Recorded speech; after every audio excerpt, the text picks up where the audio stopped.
for people. So many centuries after it ended, Muhammad's life remains the foundation of the faith he founded. Today it is the fastest growing religion on earth.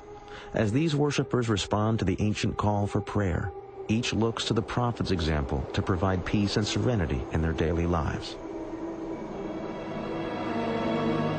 The ancient Kaaba remains in Mecca, and millions of pilgrims arrive each year to retrace the footsteps of the Prophet.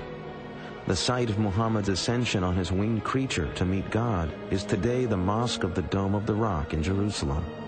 Muhammad's gateway to heaven has tragically become the focus of enmity and hatred between two peoples who trace their ancestry to the same beginnings. Some Muslims who partake of violence use the words of a compassionate man to legitimize their acts of cruelty and hatred. They cite verses of the Quran as inspiration for their monstrous ambitions. Since September the 11th, we've heard Osama bin Laden reciting some really blood-curdling verses from the Quran. But what bin Laden fails to do is to mention or recite the verses that in every case succeed these ferocious verses, which say, "But forgiveness is better." If one wants to take one part of the story, one of the chapters, and develop a conception of the Prophet upon that single chapter, well, of course it's going to be very distorted, and the Prophet is going to be understood as a man of violence and a man of hate.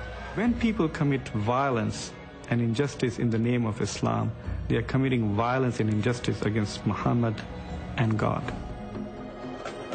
For peace to come to a troubled world, Muslim and non-Muslim alike will have to find a source of trust and acceptance of their common goals. One such source could be a better understanding of the life of Muhammad. Cleansed of the selfish motives that some terrorists wish to give them, the words of the Prophet remain to offer hope and optimism to a troubled world. Whosoever killeth a human being, it shall be as if he had killed all mankind.